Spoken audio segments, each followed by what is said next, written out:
Nous passons au point 2 de l'ordre du jour. Modification donc du règlement de fonctionnement des accueils de loisirs, création du forfait après-midi avec repas. Laurent Louvet. Oui, donc je rappelle, comme je l'ai fait en commission, en fait, l'objet de la délibération, il s'agit bien de la création en fait du forfait et pas d'autres choses sur cette délibération. Donc quand même pour contextualiser, donc pourquoi on a recréé en fait en forfait, c'est parce qu'au niveau de l'accueil de loisirs, donc on souhaitait se recentrer un petit peu sur ce qui doit être nos activités et la qualité de l'animation. Donc comme je l'ai déjà dit en commission, donc on avait beaucoup d'allers-retours d'enfants, environ sur une centaine d'enfants, on a 50 allers-retours. Donc on a souhaité en fait maintenant ne plus autoriser le départ des enfants dans la matinée et ne plus autoriser le départ des enfants dans l'après-midi. Donc après concertation en fait, après discussion donc avec les parents d'élèves, les représentants de parents d'élèves, qui nous ont demandé un petit peu d'assouplir notre nouvelle organisation, on a mis en place donc ce nouveau forfait. Donc pour mémoire, donc je rappelle qu'aujourd'hui on a un forfait à la journée, un forfait du matin sans repas, un forfait du matin avec repas et un forfait après-midi sans repas. Donc pour permettre aux enfants en fait d'aller à l'accueil de loisirs, on va dire à partir de 11h30, on a décidé donc de mettre en place un forfait d'après-midi avec repas, ce qui permet en fait d'avoir à chaque fois des matinées ou des après-midi. Donc ce forfait, il est évidemment au même tarif que le forfait matin avec repas. Et en fait, il sera intégré dans le nouveau nom qui sera forfait demi-journée avec repas. Et donc, ce sera ou le matin ou l'après-midi. Mais bien sûr, donc le tarif est le même et il est expliqué donc en bas de la délibération. Voilà. Question. Virginie Graillot. Alors, je souhaite prendre la parole aujourd'hui concernant la mise en place de ce nouveau tarif. En effet, celui-ci découle initialement de votre décision, de façon unilatérale et sans concertation, d'arrêter le fait que certains enfants puissent quitter le centre aéré le mercredi pour se rendre à leur activité sportive ou culturelle. Nous avons bien conscience qu'il s'agit d'un service rendu par la mairie, mais c'était un vrai atout et cela est dommage de revenir en arrière. En effet, nous sommes une commune où le sport tient une place importante. Cette décision va clairement pénaliser, à notre sens, des familles, des enfants et des clubs. Vous nous avez fait part que les départs en cours de matinée ou d'après-midi perturbaient les activités des animateurs et des enfants qui n'allaient pas au sport. Nous en prenons bonne note, même si il me semble que généralement, les activités ne peuvent durer plusieurs heures, car les enfants ont un temps de concentration limité. Au vu du manque de concertation initiale, et après avoir finalement reçu certains parents et certaines associations, la décision prise de créer ce nouveau tarif demi-journée, nous pensons que c'est un minimum. Ceci dit, notre désaccord reste profond sur un service qui disparaît et qui nous semblait indispensable pour beaucoup de parents. C'est pour cela que notre groupe s'abstiendra. Merci. Juste une précision, vous avez émis un avis favorable en commission. Parce que je rappelle l'objet de la délibération, il s'agit de la création du forfait. Oui, alors là, je me permets d'intervenir. Effectivement, nous avons mis un avis favorable sur le fait d'avoir des nouveaux forfaits repas, uniquement. Oui, tout à fait. Mais là, effectivement, dans la délibération, il y a aussi approuvé la modification du règlement de fonctionnement des accueils de loisirs. Le règlement de fonctionnement, de fonctionnement, il est modifié parce qu'il y a l'intégration de ce nouveau forfait. C'est tout simplement ça. D'accord. Ok. Alors, ils ont mis un avis favorable, c'est Julien et Sylvain. Par contre, en discussion de groupe, on a émis un avis d'abstention. Voilà.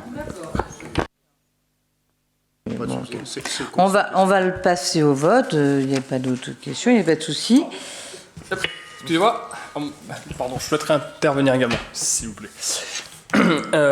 Monsieur Louvet, je prends la parole ce soir en lien avec le sujet de la restauration scolaire, mais pour revenir plus particulièrement sur le sujet de la situation en cours à Maristes-Bastier, pour lequel j'ai été sollicité par nombre de parents ces derniers jours.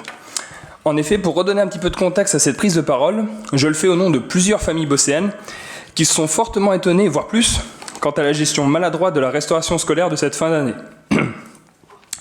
En effet, mardi 4 juillet, en fin de matinée, nous avons reçu un courrier par mail datant du 26 juin, nous indiquant que le restaurant scolaire de Maristes-Bastier serait en travaux à partir du 5 juillet, et ce quasi jusqu'à la fin des vacances scolaires, et qu'en l'occurrence, aucun repas froid ou chaud ne pourrait être proposé aux enfants pour leurs 2 derniers jours d'école. Charge aux familles de fournir repas froids et gourdes pour leurs enfants. Donc je vous ai sollicité par mail à ce propos dès que j'ai eu collecté assez de témoignages et vous m'avez apporté quelques éléments de communication que j'ai pris soin de transmettre comme vous me l'aviez indiqué. Il demeure qu'ici même je veux porter l'incompréhension de familles qui trouvent que clairement on leur manque de respect en leur communiquant seulement 2 jours à l'avance l'indisponibilité de la cantine et le fait de ne pouvoir profiter du service de restauration, et ce pour une raison qui est de votre fait exclusif. D'ailleurs, ces mêmes familles s'étonnent fortement qu'un courrier en date du 26 juin, c'est tamponné sur le courrier, leur soit transmis le 4 juillet. Avec 8 jours de prévenance, je gage que l'incompréhension aurait été bien moindre.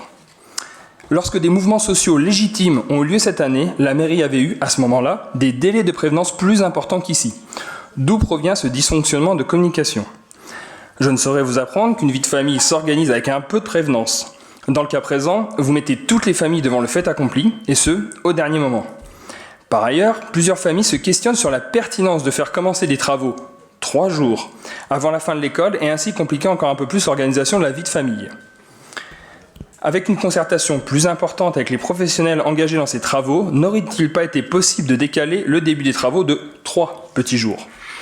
Enfin, un dernier point de forme m'a été remonté quant au mail type qui accompagne ce courrier, qui dans cette situation assez inédite, il faut le reconnaître, ne fait même pas office d'excuse anticipée quant à cette situation que d'aucuns qualifieront de chaotique. Je vous remercie. Alors, pour les travaux, moi je peux vous répondre. Déjà dans les vœux du maire, on avait annoncé que la plonge allait être refaite, que ça allait prendre du temps. Nous avons fait des plannings vraiment au plus serré, pour que ça n'impacte que les vacances scolaires. Donc ça va, pour qu'il y ait au moins une reprise aussi des cours. Ça va finir vraiment même juste. J'espère que même les travaux seront terminés à fin août. C'est peu dire, une plonge, c'est quand même beaucoup de corps de métier. J'ai assisté, moi, de toute façon, aux réunions de chantier. Je peux vous dire qu'on a vraiment tiré sur les délais. On a pris un maître d'œuvre pour vraiment, justement, tout caler le calendrier. Et on a fait vraiment au plus juste. Alors, moi, je peux vous dire ce que j'ai pu faire. Je pense que les services ont aussi les compétences. On a fait vraiment au maximum. Je ne pouvais pas tirer plus. Même, ils auraient voulu commencer encore plus tôt. Bon, vraiment, on a essayé. Hein. Je sais, par contre, que le courrier est un peu tardif, peut-être. Ça, je vous l'accorde. J'ai peut-être signé un peu tard. Je vous l'accorde aussi. Mais voilà, je peux que m'en excuser. Hein, c'est tout. Laurent, peut-être que tu peux expliquer, mais... En fait, c'est finalement assez simple, c'est ce que je vous expliquais dans le mail. Donc en fait, on a décidé comme la situation chaque jour est changeante et que chaque jour tous les parents ne sont pas forcément inscrits inscrits tous les jours. En fait, les parents ont reçu pour chaque jour concerné un courrier. On a pensé que ça pourrait être plus simple. Après, ça peut créer, comme vous dites, puisque les courriers sont arrivés tard. Bon, il s'agissait juste de fournir des pique-niques. Bon, ça crée de la désorganisation. Après, on peut effectivement souffler sur les braises. Bon, ça c'est votre choix. Mais il y a d'autres solutions, c'est-à-dire que la plupart du temps, quand les gens ont une question, ils appellent le pôle et le pôle leur répond par téléphone et l'incident est clos et l'explication est donnée. Voilà, après vous décidez de faire autrement et de m'envoyer un mail et de centraliser tout si vous le souhaitez. Mais il y a beaucoup plus simple à gérer parce que là il s'agit d'un problème, on va dire, purement technique, comme l'a dit Madame Berthet, il s'agit juste d'essayer de coordonner les travaux. Il faut quand même savoir que derrière, c'est toute une organisation puisqu'on bascule l'accueil de loisirs sur Victor Hugo, on va faire la restauration à Victor Hugo. Enfin, je pense que derrière il faudrait mesurer le travail des services et que c'est pas simplement, la décision c'est pas juste de faire un mail pour dire aux gens il faut faire le pique-nique. Il y a tout un tas de choses qui ont été évaluées derrière.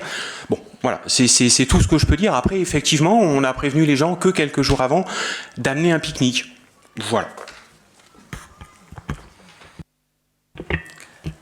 Alors, après, c'est ma conception du rôle de conseil municipal. Est-ce que c'est souffler sur des braises que de juste centraliser des demandes, de vous en faire un mail cordial auquel vous avez apporté des réponses que j'ai transmis à qui de droit et d'en faire une restitution, ou en tout cas de centraliser les interventions que j'ai eues de mon côté.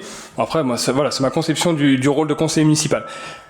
Qu'il y ait toute une organisation de services, je l'entends parfaitement. Là-dessus, et je pourrais vous en donner le verbatim, à aucun moment je remets ça en cause. Ce que je remets en cause, c'est... Et je me place du côté des familles, j'en suis une, mais je ne parle pas en mon nom propre, comme je l'ai dit, je parle au nom de plusieurs personnes, de plusieurs familles. c'est le fait de se dire que tout n'est communiqué qu'en dernière minute. C'est-à-dire que c'est ça, et ça c'est la partie immergée de l'iceberg, mais c'est la partie qui touche directement les familles. Donc c'est ça aussi qu'il faut prendre en considération. Donc si mettre ça en avant, se souffler sur des braises, comme vous le dites, c'est votre conception des choses.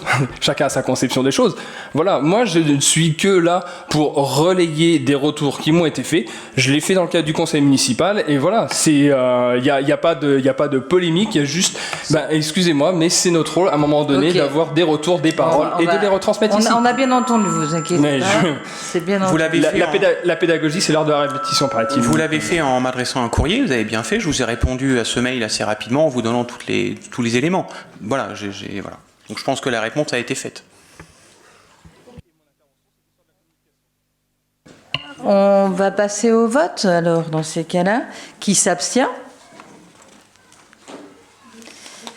Qui vote contre? Vous avez compté? Qui vote pour? D'accord, merci Ludivine.